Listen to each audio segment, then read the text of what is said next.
up? Hey. Oh. So congrats on this super cool, creepy show. Thanks. Can you, not much is known about it, so can you introduce us to your character, how she fits into this chilling story? Jackie is the self-proclaimed historian of Castle Rock, and she's also the one taxi driver in town.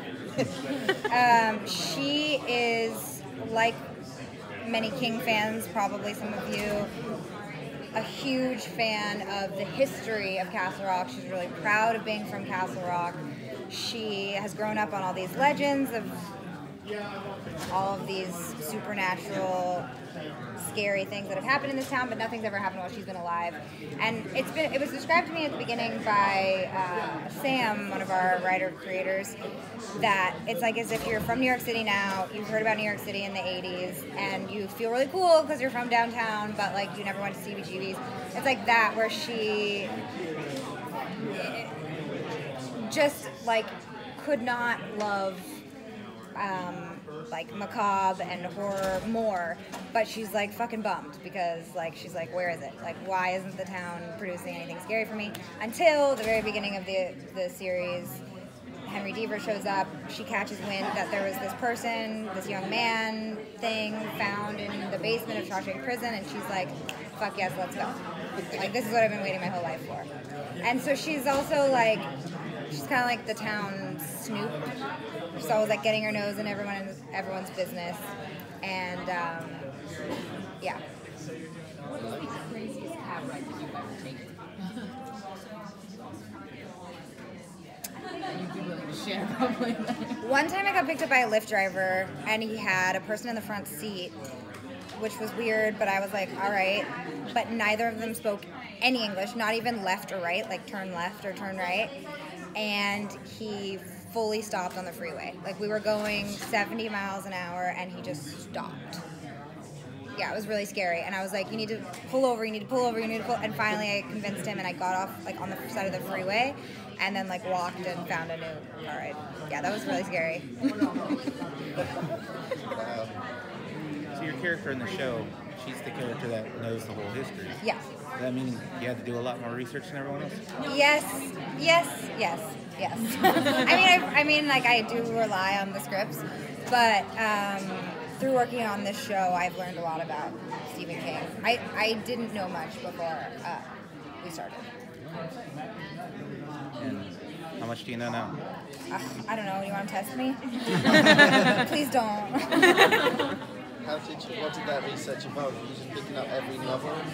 No, I read On Writing. Do you guys know about it? It's like his memoir. Yeah, it's a really beautiful book. And I don't know, just knowing more about his history. Like, I just watched this documentary that Hulu made that came out yesterday as like a background course on Castle Rock. Because people always ask, like, what do we need to know about King? But the show is made for King fans and also for people that have never read or seen. So it's like anyone can watch it. But there are people who are like obsessed with finding out about Stephen King's childhood and why he wrote like this character, and if Carrie was a real person, and you know, like all like I don't know. Anyways, reading the book, you learn a lot about him and what he's such an interesting, prolific, creative person. What is your favorite Stephen King book? Carrie. Why? Why? It's one of the only times I've had to put a book down because I got so scared, like reading, which is something that's hard to do, I think. Are you like your character at all in terms of being interested in the macabre and that sort of thing? You know, I would say no, but then my dad reminded me that when I was younger, for a very long time, no joke, like with no irony, I wanted to be a coroner when I was a kid. I was like, I think it'd be fun to cut people open, which is like so scary. Yes, I think I have like perverted sensibilities, and I get excited by like pushing the limits and like starting shit. What would you name your mortuary? Oh my god. That's such a good question. God. I don't know. Something like funny that has to do with like bones. Like cold dead bones or something, I don't know. So you say your character has been waiting basically for something to happen. Yeah. But does the excitement stay, or does she quickly realize that maybe it would have been better to stay in the... I think she hovers like right at that line where there's a moment where she's like, did I actually want this? But I think, yes, the answer is she lives for this shit. How would you describe the horror of this movie and how, sorry, TV show, and like how scary does it get for fans?